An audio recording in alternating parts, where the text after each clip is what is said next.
The mysterious woman of Komba village. In the heart of the vast and ancient lands of Komba, where the forest stretched beyond the eye could see and the rivers ran deep with stories of old, lived a hunter named Django. He was not just any hunter, he was the hunter, the pride of his people. His name echoed through the village like the sound of a war drum. His aim was unmatched, his step silent as the wind, and his knowledge of the forest was deeper than the roots of the oldest tree. He had brought down lions, buffaloes, and even the rare golden eagle, feeding his village and earning their respect. But despite all his greatness, Django carried a sorrow heavier than any spear. For 10 long years, he had been married to his beloved wife, Naya, a woman of grace and kindness, a woman whose laughter could make the saddest heart smile.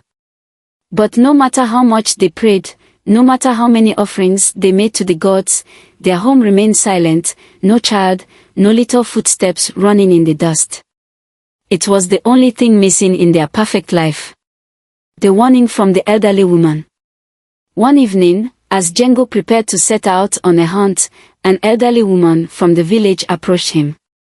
She was known as Mama Chisomo, a woman of wisdom, whose words were said to be touched by the spirits themselves. Her frail body was bent with age, her eyes clouded with time, but her voice held power. She grabbed Django's arm tightly, surprising him. "Listen to me, son of the forest," she whispered. "A time is coming when your wife will carry life within her. When that time comes, promise me you will not kill the white gazelle." Django frowned. The white gazelle was a rare and beautiful creature, a legend among hunters. Some said it was a spirit, a guardian of the wild. Others claimed it was just an animal, nothing more. But the fear in the old woman's eyes made him uneasy. "Why?" he asked. Mama Chisomo sighed. "Because those who break this rule never find peace. The forest remembers. The spirits remember. And they always come for what is old." Django hesitated. He was not a man who feared stories. But he respected the old ways. "Very well," he said. "I will not hunt the white gazelle." The old woman nodded, her grip loosening. "Good. May the spirits bless you." Django watched her walk away, her shadow stretching long in the setting sun. He shook off the uneasy feeling and turned back toward the hunt, not knowing that the very warning she had given him would soon become his greatest test. The joy of new life. Weeks passed, and the village carried on with its daily rhythm, farming, hunting, storytelling by the fires at night. Then one evening, as Django returned home from the forest, he saw Naya standing in the doorway of their hut, a glow upon her face, her hands resting gently on her belly. "Django," she whispered, her voice trembling with joy. "We are going to have a child." For a moment, Django stood still, his heart pounding in his chest. He stared at her, unable to believe what he had heard. Then, laughter erupted from his lips, a deep, joyful, almost disbelieving sound. "A child. A child," he shouted, lifting Naya into his arms. The news spread through the village like wildfire. Drums were beaten, voices were raised in celebration, and a feast was prepared. For the first time in years, Django felt truly complete. That night, as he held Naya close, he whispered into her ear, "I will protect you and our child. I will not hunt. I will stay by your side." She smiled, pressing her forehead against his. "We will be happy, Django. Our family is finally complete." And for a time, they were. The breaking of a sacred oath. But peace, like the seasons, never lasts forever. 3 months into Naya's pregnancy, the rain stopped early. The river ran low, and the animals grew scarce. Django tried to ignore the hunger in his belly, the worried mamas of the villagers. But soon, he saw the worry in Naya's eyes as well. One night, as they sat by the fire, she whispered, "Django, the food is almost gone." He looked down at his hands, raw from years of hunting, hands that had never failed to provide. Django clenched his jaw. He had made a promise, but what kind of man lets his family starve? I will go hunting, he said, his voice heavy. Naya's face fell. You promised. Django took her hand. I know, my love. But I must provide. I will be careful. It will only be for a short time. She hesitated, then nodded. Come back to me quickly. The hunt that changed everything. Django entered the forest with a heart full of guilt and a mind full of determination.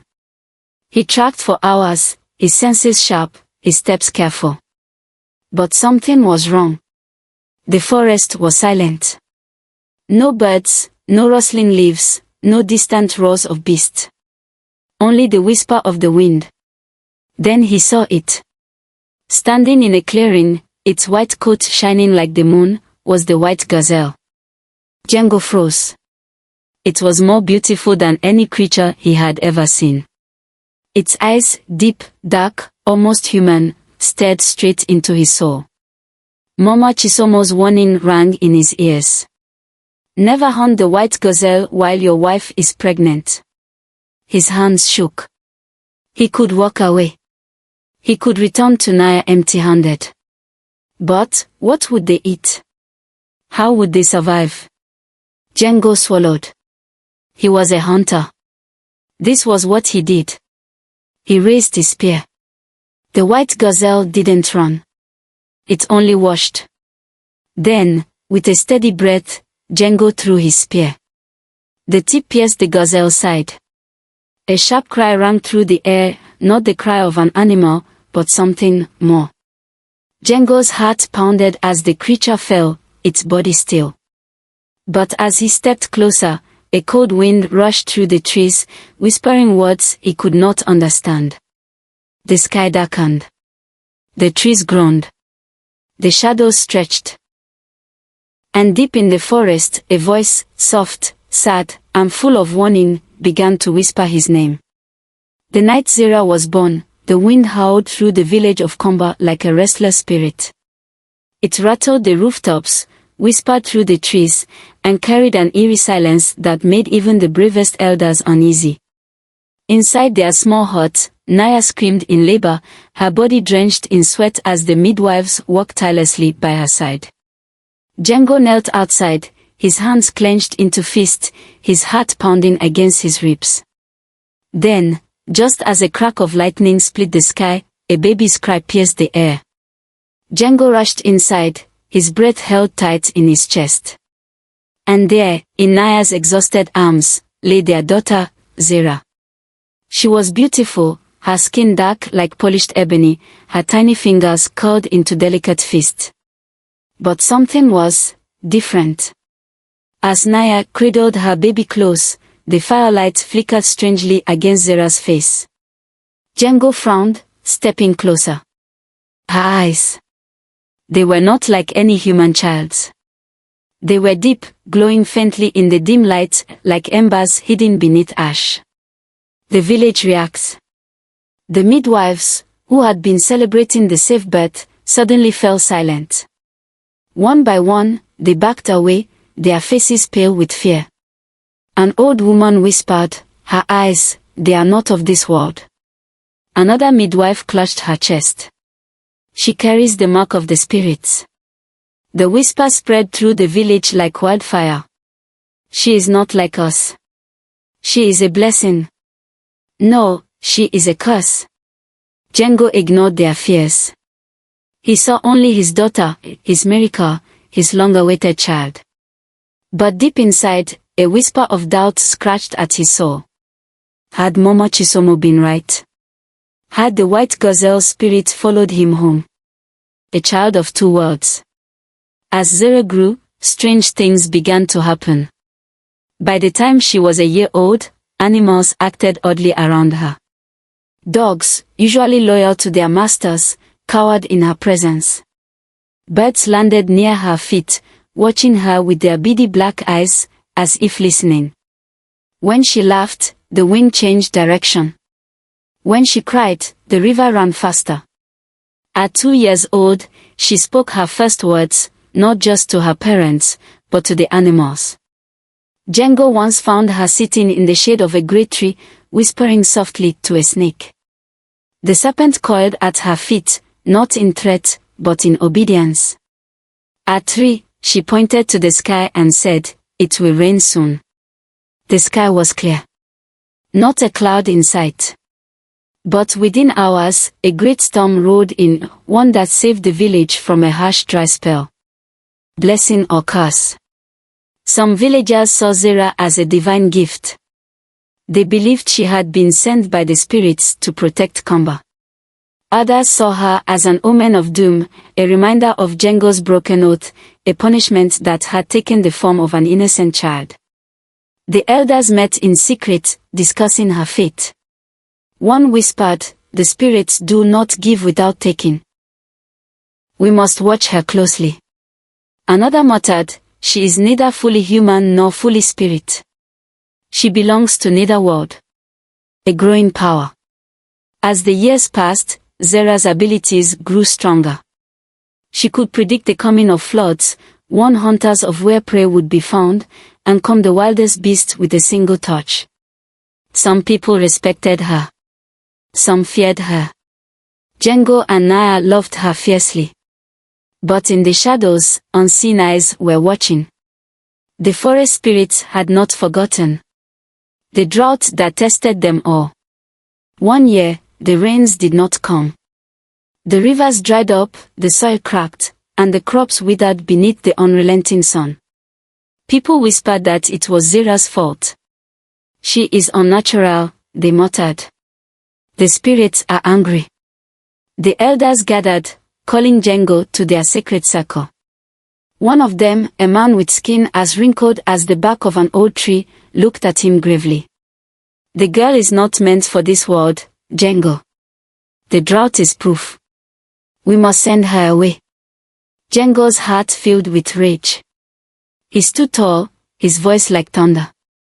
"She is my daughter. She has done nothing wrong." But the elders did not listen. The people murmured in agreement. Fear had taken root in their hearts. And then, Zera stepped forward, calling the rain. The 5-year-old girl, small but unshaken, walked to the center of the village. She raised her hands to the sky. A hush fell over the crowd. She closed her glowing eyes and whispered words no one understood. The air shifted. The trees swayed, though there was no wind. And then, the sky darkened. A single raindrop fell. Then another. And another. Within moments, the heavens opened, and rain poured from the sky. It was unlike any storm they had ever seen, strong, cleansing, life-giving. The villagers dropped to their knees, their fear melting into awe. "She saved us," someone whispered. "She is blessed," another murmured. Django held his daughter close, his heart filled with both love and fear. The village now respected her, but in their eyes, he saw it. They would never stop fearing her. Because Zera was not just a child. She was something else. Something not fully human. And somewhere, deep in the shadows of the forest, unseen figures stirred. The spirits had felt the power she had called upon. They knew what she was. And they would come for her soon. The hunter's past catches up. The nightmares began on the eve of Zera's 7th birthday. Django lay in his hut beside Naya, listening to the gentle breath of his sleeping daughter in the next room. The village was quiet, the only sounds the distant chirping of crickets and the rustling of the trees. But as Django drifted into sleep, darkness took him. He was in the forest, but it was not as he had always known it. The trees were twisted, their branches stretching like skeletal fingers. The air was thick with whispers. And then, from the mist, it appeared. The white gazelle. But it was not just an animal. Its eyes, deep, dark, human eyes, bore into Django's soul. "You have taken what was not yours," the gazelle whispered, but its mouth did not move. The voice came from the wind, from the very air around him. Django tried to step back, but his feet were rooted to the ground. The debt must be paid, the voice continued, low and filled with sorrow. She is ours. She was never meant to stay. The gazelle's form began to shift. Its white fur turned to dark smoke, its shape stretching and twisting until it became something inhuman, something ancient. A shadow with glowing eyes. The whispers grew louder. Django jolted awake, drenched in sweat. His breath came in gasps, his heart hammering against his ribs. Beside him, Naya stirred. Another nightmare, she asked, her voice heavy with worry. Django nodded, running a hand through his damp hair. But he did not tell her the truth. Because deep in his heart, he already knew what the dreams meant. The spirits had come for his daughter. The signs of doom. Django was not the only one troubled. In the days that followed, the land itself began to change. The river water turned bitter, undrinkable. The village crops withered, no matter how much they were watered. The cattle vanished, their pens empty except for a trail of hoofprints leading into the forest and stopping abruptly. The village was in turmoil. And Django, once the most respected hunter, found himself an outcast. He went into the forest to hunt, but the animals fled at the sight of him. Where once his arrows had struck true, now they missed their mark. Even the wind seemed to whisper against him. Django knew that his past had caught up to him. And he knew that the village would soon turn against him. The gathering of the elders. The elders called a meeting in the village square. The people gathered under the full moon, their faces grim. An elder, his hair white with age, stepped forward. His voice was strong, carrying through the crowd. The spirits are angry, he declared. We must find the source of this curse before it destroys us all. Murmurs spread through the villagers. It is Django, someone shouted. He defied the spirits, another added. Django stepped forward, his jaw tight. I have done nothing but provide for this village, he said, his voice controlled but filled with underlying rage. The old man shook his head. You broke a sacred law, hunter. And now, the spirits demand repayment. The whispers in the crowd grew louder. It was then that a new voice rose above them all. One that none had heard before. The arrival of the seer. A figure stepped forward from the darkness. He was a tall, thin man, draped in a cloak of deep green, his eyes pale and unreadable. I am Nuru, he said, his voice ancient, heavy with knowledge. I have traveled far to deliver a message. The villagers fell silent. Django felt the hair on his arms rise. He had heard of Nuru. A seer, a wanderer who spoke with the spirits and knew the secrets of the world. The elder turned to him. What message do you bring? Nuru stepped forward, his gaze settling on Django. Your daughter is not fully human, he said simply. A gasp rippled through the crowd. Naya gripped Zera's hand tightly, pulling her close. Django took a step forward, his fist clenched. Lies, he growled. But Nuru did not flinch. You know the truth, hunter, he said softly. You saw it the night she was born. You have seen it in the way animals bow before her. In the way nature bends to her will. Django felt his stomach tighten. The spirit allowed her to be born, Nuru continued. But everything in this world comes at a price. A chill settled over the village. Django's voice was hoarse when he spoke. What price? Nuru's pale eyes bore into his. She must return to them. A father's choice. Naya let out a cry and pulled Zera closer. She is our child, she pleaded. She belongs here. Nuru's expression was unreadable. She was never meant to stay, he said. She is a bridge between two worlds. But the longer she remains here, the greater the suffering will be. The villagers watched in silence, their faces a mix of fear and pity. Django's breath was shallow. His worst fear had come true. No. His voice was firm, but his hands trembled. I will not give up my daughter. Nuru sighed. Then the spirits will take what is theirs. And they will not be gentle. The wind picked up, carrying with it the whispers of something unseen. The villagers backed away. Even the elders looked unsure. Django's mind raced. Could he fight against fate itself? Could he keep Zira safe? And then a small hand slipped into his. He looked down. Zira's glowing eyes met his. She was not crying. She was not afraid. Papa, she whispered, I know they are coming. Django's heart shattered. She knew. She had always known. The decision. Django turned back to Nuru. His voice was hoarse. Is there no other way? The seer shook his head. Only two paths remain, let her go freely, or watch the spirits take her by force. Django closed his eyes. He had defied the spirits once. And now, he would pay the price. He had fought many battles. But this was the one he could never win. When he opened his eyes, tears ran down his face. I will not hand her over, he whispered. But I will protect her, no matter what comes. A deep sigh passed through Nuru's lips, almost as if he had expected this. Then prepare yourself, Django of Komba, he said. For the spirits will not be merciful. The wind howled. The fire in the village square flickered violently.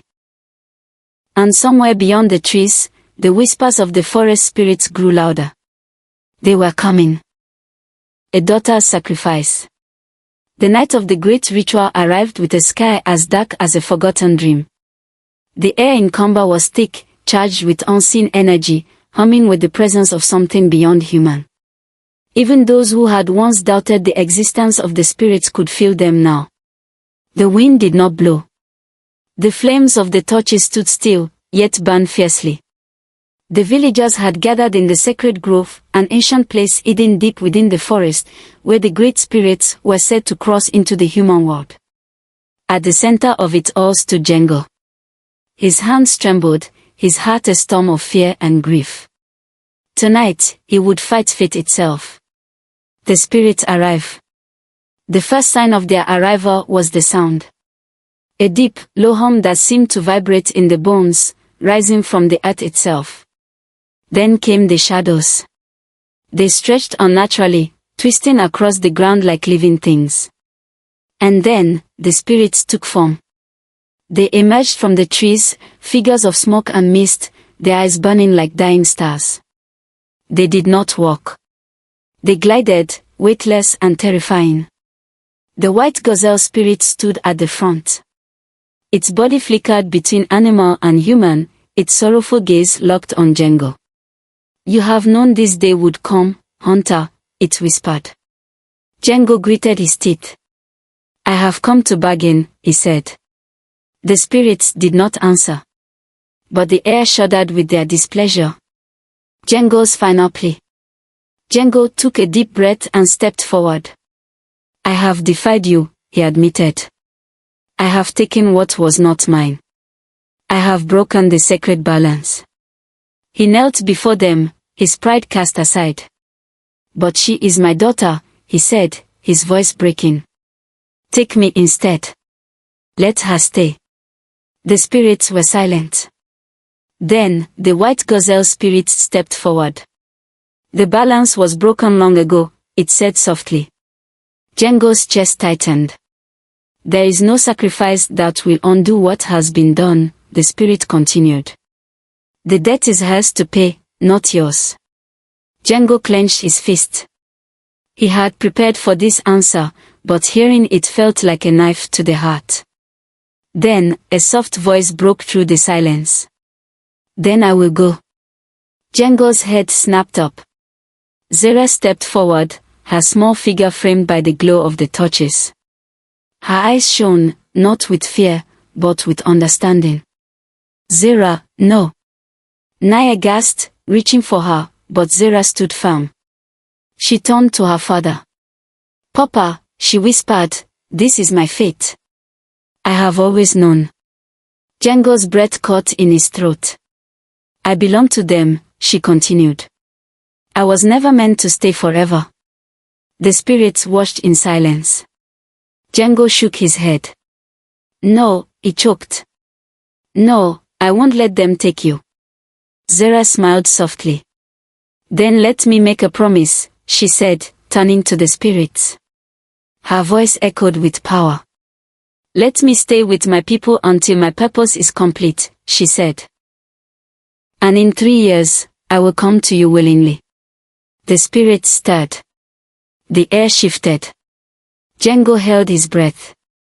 The white gazelle spirit tilted its head. A bold offer, it murmured. A moment of agonizing silence followed. Then, the spirit nodded. 3 years, it agreed. And not a day longer. The other spirits vanished into mist, their presence fading. The balance had been struck. A hollow victory. The villagers erupted in joy. Zera had saved them. She had stopped the wrath of the spirits. She had given them time. But Django felt no victory. He knew the truth. In 3 years, she would be gone. And this time, there would be no more bargains, the final farewell. The next 3 years in Komba were unlike any the village had ever known. From the moment Zera's fate was sealed, she seemed to step into a destiny far greater than anyone had imagined. She was no longer just the girl with glowing eyes, the daughter of Django, the child of 2 worlds. She became a legend. A gift to the village. Zera's presence brought a golden age to Komba. The fields flourished, crops growing richer than ever before, untouched by drought or disease. The rivers ran full, clear as glass, never again turning bitter. The animals returned, moving without fear, grazing freely, as though the spirits themselves had blessed the land. And at the heart of it all was Zera. She moved among her people with quiet wisdom, speaking words that soothed the grieving, healed the sick, and calmed storms of the heart. She could cure fevers with only her touch, ease pain with whispered words, and see things before they happened. The same villagers who once feared her now worshipped her. She was not just a girl. She was a bridge between 2 worlds. But through it all, Django remained restless. A father's grief. Django should have been happy. His daughter had saved the village. She had brought peace. But he could not forget. The days passed too quickly. The seasons changed too soon. And every sunrise brought him closer to the moment he feared most. The moment when she would be taken from him. 3 years. It was the bargain they had made. And now, time had run out. The final day. The night before Zera was to leave, Django sat alone by the fire. His spear lay across his lap, but he did not sharpen it. There was no hunt to prepare for. No battle to win. Only the quiet ache in his chest, the feeling of helplessness, the weight of a father's love. Papa. Django looked up. Zera stood in the doorway, her eyes glowing softly in the firelight. She was no longer a child. She was on the edge of something beyond human, beyond this world. Django swallowed the lump in his throat. You don't have to go, he said. Zera smiled. Yes, I do. Django closed his eyes. You are my daughter, he whispered. You were meant to be here. With us. With me. Zera knelt before him, placing her small hands over his. I was never meant to stay, Papa, she said gently. You have always known. Django's heart broke. Then let me fight for you, he said desperately. Let me face the spirits one last time. Zera shook her head. This is not a battle that can be won. Django lowered his head. He had fought wars against beasts. Against hunger. Against fear. But he could not fight this. He could not fight fate. The farewell gathering. At dawn, the village gathered in the sacred grove, the same place where the bargain had been made. The air was heavy with sorrow. Men and women who had once feared Zerah now wept openly. Even the elders, who had spoken of balance and tradition, stood with heads bowed. For they knew what was coming. The wind shifted. The shadows stretched. And then the spirits came. They emerged from the trees, moving like smoke, silent as death. The white gazelle spirit stood at the front, its sad eyes locked on Zerah. "It is time," the spirit whispered. The villagers held their breath. Django stepped forward. "Please," he begged, "one last time." His voice broke. "She has done so much for this village. For this land. Please, let her stay." The spirits did not answer. Because there was no answer to give. The bargain had been made. The balance had to be restored. Zerah turned to her people, to her mother, who wept silently, to her father, whose hands were clenched into fists. And then, she smiled. "I was born of two worlds," she said softly. "But I was never truly meant for either." She turned to Django, lifting his hands to her face. "I love you, Papa." Django's vision blurred. "Stay," he whispered. Zerah shook her head. "Goodbye." Then, without another word, she turned and walked toward the mist. The villagers cried out. Naya fell to her knees. Django reached for her. But his fingers closed around nothing. The mist swallowed her whole. And she was gone. The village changed forever. For a long time, no one spoke. Then, the wind shifted once more. The trees seemed to sigh. And suddenly, it was over. The spirits were gone. The night was still.